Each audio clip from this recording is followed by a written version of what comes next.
कर्तव्य। पहला प्रश्न है आपका कि श्रावक के षट कर्तव्य कौन कौन से होते हैं। तो श्रावक के षट कर्तव्य देव दर्शन, देव अर्चना, देव पूजा, एक ही बात है।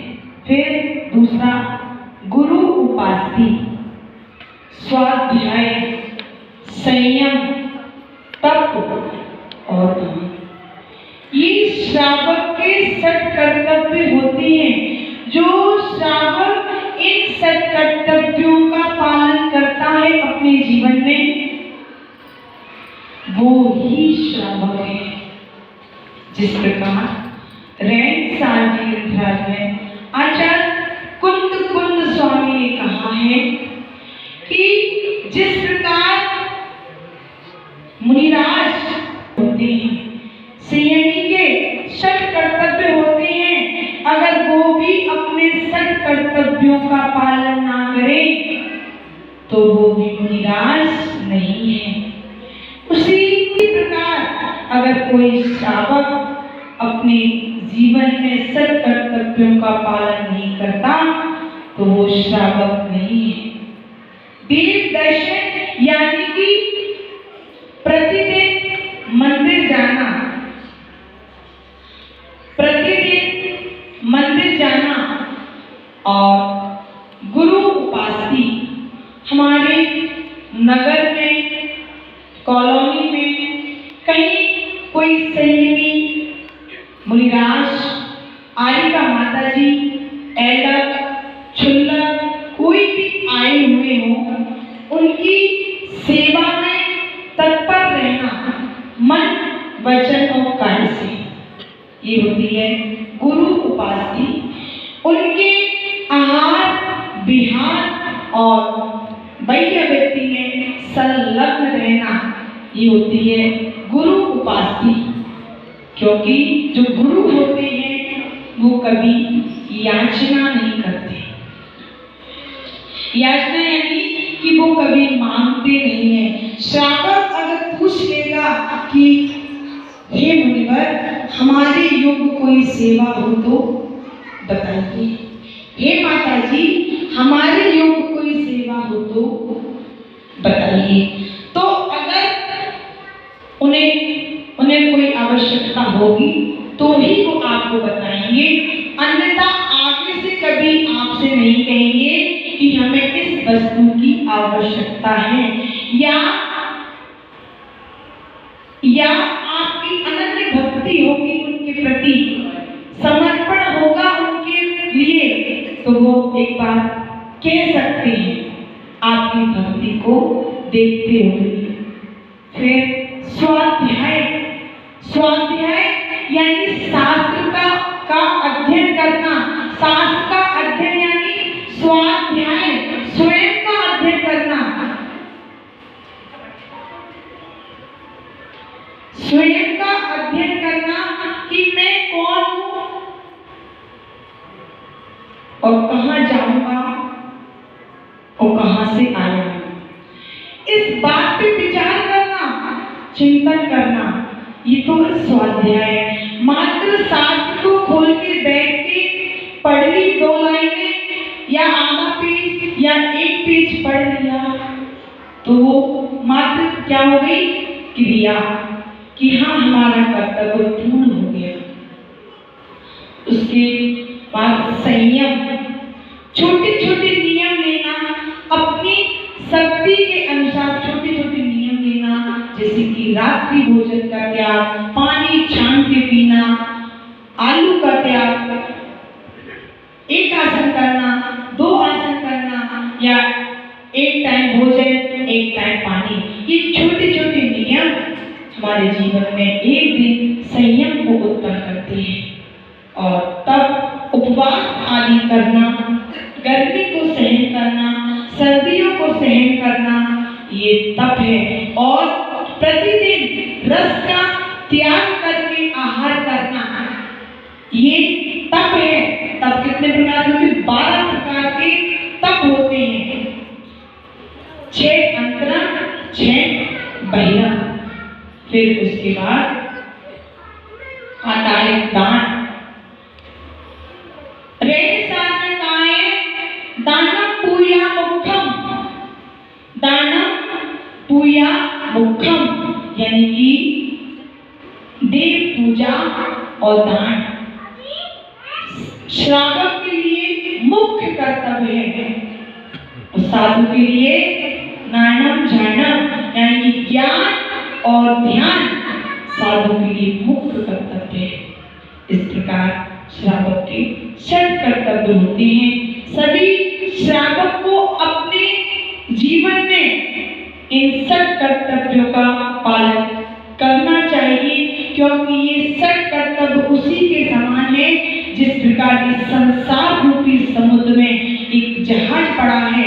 जिस प्रकार समुद्र में एक जहाज होता है, उस प्रकार ये 6 कर्तव्य एक जहाज रूपी है। तो जब हम इस जहाज में बैठ जाएंगे तो एक दिन नियम से इस संसार रूपी समुद्र से पार हो जाएंगे। उसके बाद दूसरा प्रश्न, देव दर्शन की विधि। कोई श्रावक मंदिर आता है तो सबसे पहले 3 लोग की यथार्थ विनय, कैसे बाहर मंदिर के बाहर अपने हाथ पैरों को धोकर, फिर अपने सिर को ढककर। हमारे जैन धर्म में ये नियम अभी लागू नहीं हुआ है, पर आप लोग देखिए, कहीं आप सिखों के मंदिर में जाते हैं, कहीं आप मस्जिद में जाते हैं, वहां बिना सिर ढके मंदिर में एंट्री नहीं होती। एक बार की बात है, बिहार चल रहा था आचार्य का, हम आचार्य के साथी थे, माता जी के। ग्वालियर के बीच की बात है, एक गुरुद्वारा था। तो पहले हम लोग आगे आ गए बिहार करके, तो उन लोगों ने हम लोगों को एंट्री अंदर दे दी। जहाँ उनका गुरुद्वारा था, अंदर जहाँ उनकी वो बनी रहती है, जो उनका मंदिर है जो बना रहता है, उसमें एंट्री दे दी। पर जिस प्रकार जब आचार्य श्री आए और आचार्य श्री सभी महाराज जी लोग आए, तो उन्होंने ये कह दिया कि पहले आपको सिर ढकना पड़ेगा, तब हम आपको इसमें एंट्री देंगे। कितनी बड़ी बात है कि हमारे गुरुओं से वो कह रहे हैं कि सिर ढकना पड़ेगा तब आप अंदर आएंगे। जब हम लोगों ने ये बात सुनी तो हम लोग तुरंत वहां से बाहर निकले। जब जहां अपने पिता का सम्मान नहीं, वहां तो हम एक पल भी नहीं ठहर सकते। तो हम लोग भी बाहर निकले। एक उसी प्रांगण में एक दूसरा स्थान था, उन्होंने कहा कि इसके अंदर जो उनका मंदिर है उसके अंदर बिना सिर ढके हम नहीं जाने देंगे। शेष आपको जो स्थान उपयोग में करना है, लेना है, ले लीजिए। तो उन्होंने शेष स्थान तो दे दिया था, तो वहां पर हम लोगों ने विश्राम किया। कहने का तात्पर्य ये है कि हमारे अंदर 3 लोगों के नाथ के प्रति अभी सच्ची विनय आई नहीं। हम सिर ढकना ही नहीं चाहते। मंदिर में आके और सिर और खोल लेती है, क्योंकि बाल कैसे दिखेंगे? बाल नहीं दिखेंगे तो हम सुंदर कैसे दिखेंगे? ये सत्यता है। और ध्यान रखना, मंदिर के अंदर अगर हम सिर खोल के भगवान के दर्शन कर रहे हैं और कहीं उसी समय कोई देव आदि भक्ति कर रहा है और उसके मन में कहीं विचार आ गया,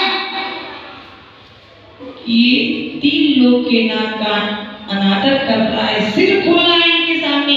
क्योंकि देव लोग भी जब भक्ति करते हैं तो उनके सिर पे मुकुट बंधे होते हैं, तो फिर वो अपने देवादिदेव का अनादर नहीं देख पाएगा। और कहीं पूर्व भाव का कुछ बैर हुआ तो फिर वो उस व्यक्ति के पीछे लग जाता है। कैसे लगते हैं बेटा रानी? इसी प्रकार लगते हैं कि हम कभी मंदिर में रात्रि में बाल खोले हुए घूम रहे हैं और कहीं उसी समय किसी पाप कर्म का उदय आ गया और पूर्व भक्त का कुछ सहयोग मिल गया और वहीं उसी समय देव भी आ गया भक्ति करने, तो फिर वो हमें नहीं छोड़ते। तो मंदिर जी में आए तो सबसे पहले सिर ढक के भगवान को वही गेट से ओम जय जय जय नमोस्तु नमोस्तु नमोस्तु, उसके पश्चात 3 परिक्रमा लगाएं। उसके पश्चात अर्घ बोलते हुए भगवान को 5 पुंज चढ़ाएं। 5 पुंज क्यों? अनंत जी, सिद्ध जी, आचार्य जी, उपाध्याय जी और सर्व साधु के चरणों में अनर्घ्य प्राप्त अर्घ्यं कृपाते स्वाहा। अगर ये नहीं चढ़ा रहे हैं तो गर्भ जन्म तप ज्ञान निर्माण पंच कल्याण के उपयोग अर्घ्यं कृपाते स्वाहा। अर्घ्य चढ़ाने के पश्चात फिर गवासन से बैठकर भगवान को यथा योग क्या करना है? नमस्कार करके फिर कायोत्सर्ग करके वहां से उठकर फिर जिनवाणी माता के सामने 4 पुण्य समर्पण करेंगे। प्रथमानि योग, कर्णानि योग, चरणानि योग और द्रव्यानि योग। और उसी के पश्चात आपके मंदिर जी में अगर गुरु विद्यमान है तो उनके पास जाकर 3 पुण्य समर्पण करेंगे। सम्यक दर्शन, सम्यक ज्ञान, सम्यक चारित्र। और फिर पुनः मंदिर जी में आकर आपको जो भी पूजन अर्चन स्वाध्याय आदि करना है वो आप कर सकते हैं।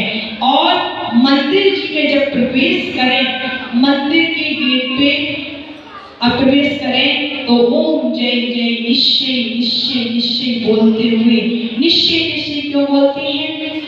क्योंकि इसलिए बोलते हैं कोई देव लोग अगर दर्शन कर रहे हैं तो वो हमें कृपा करके स्थान दे देंगे।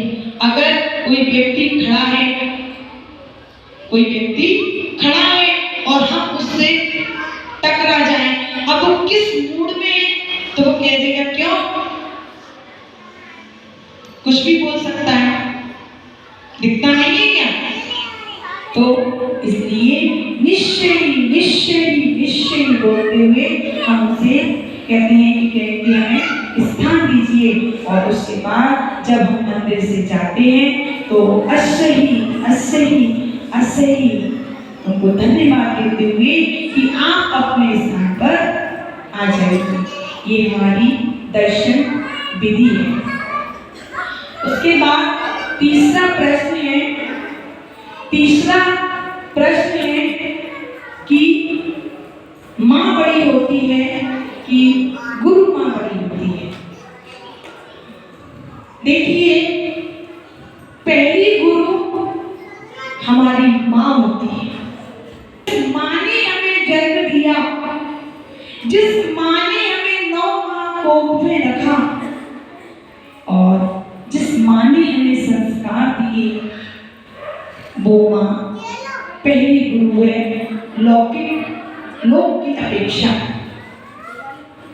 की अपेक्षा पहली गुरु हमारी माँ है। दूसरी गुरु हमारे गुरु होते हैं और तीसरी गुरु हमारी आत्मा होती है। जब हमसे कोई गलती हो जाती है, जो गलती हम किसी को बोल नहीं सकते, कह नहीं सकते, अंदर ही अंदर उसको सोचते रहते हैं कि हम क्या करें, तब अंदर आत्मा से आवाज आती है कि ये मैंने गलती की है और मुझे इसका प्रायश्चित देना चाहिए। तो आत्मा तीसरे नंबर की गुरु है। और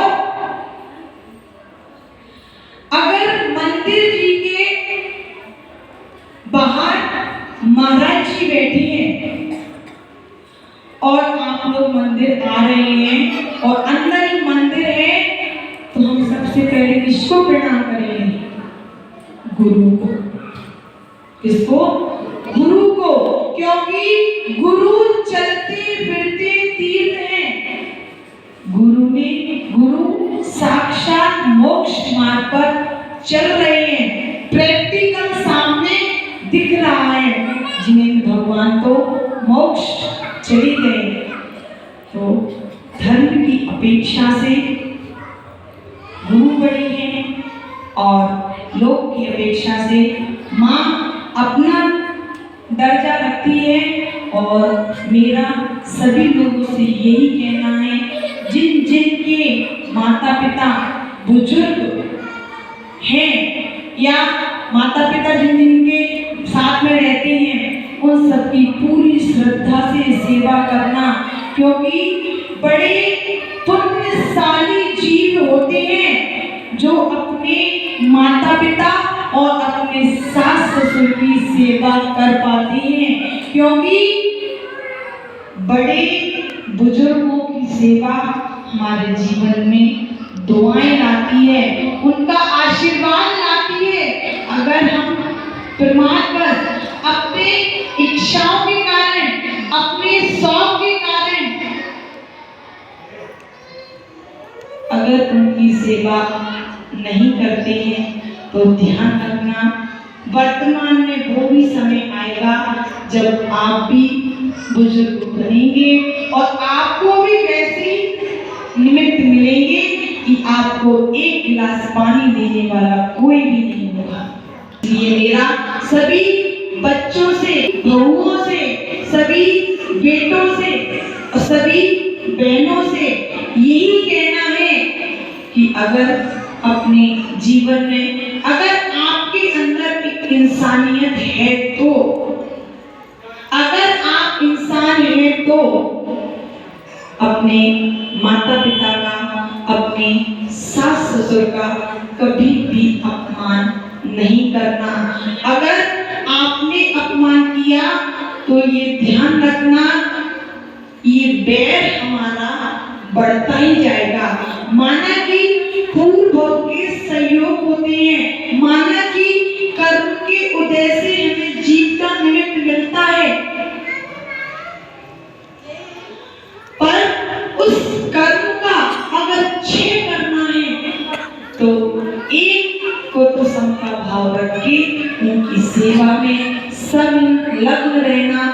और आप ध्यान रखना, अगर घर में जितने भी बड़े बुजुर्ग हैं, आप उनकी सेवा करेंगे तो आपकी उन्नति में कभी भी कमी नहीं आएगी। और देव शास्त्रों की सेवा वो ही व्यक्ति कर सकता है जो अपने माता पिता और सास ससुर की सेवा कर सकता है, क्योंकि एक माँ और पिता ही होते हैं जो हर दुख संकट सहने के लिए तैयार होते हैं। क्यों होते हैं? कि मेरी संतान को कोई दुख परेशानी ना हो। पर जब बच्चे बड़े हो जाते हैं, तब वो ये कहते हैं कि मेरे पास आपके पास बैठने के लिए टाइम नहीं है। ऐसे भाव अपने मन में कभी नहीं लाना और हमेशा सेवा भाव रखना। अगर आप सेवा करेंगे तो नियम से आपको मेवा मिलेगी, नहीं तो पीड़ा देंगे तो कभी आपको पीड़ा मिलने वाली नहीं है। इसलिए सभी बहुएं, आदि बेटे सब ध्यान रखें कि हमें पूरी तन मन धन से अपने माता पिता और सास ससुर की सेवा करें, बड़ों का सम्मान करें, बड़ों का बहुमान करें, तभी आप बड़े बनेंगे। अन्यथा आप कितने भी बड़े हो जाएं, आप जीवन में कभी उन्नति को प्राप्त नहीं होंगे। तूने यहाँ कमाया क्या, इस दुनिया में पाया क्या? तूने यहाँ कमाया क्या, इस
इस बूंद को, जब तक ये बूंद है तब तक इस बूंद को संभाल के रख लीजिए, सदुपयोग कर लीजिए इसी मंगल भावना से।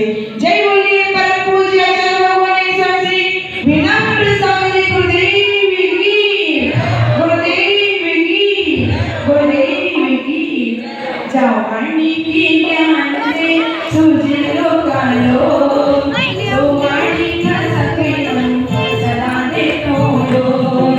एक वाणी भारती तो एक बोल रे, जो तेरी शरणाए सो पावे सुख दे। एक बजो हरिनंद को तुझसे काट कर, दया धर्म पालो सदा यही मोक्ष का। सब लोग माता का पढ़ेंगे। अभी परम पूज्य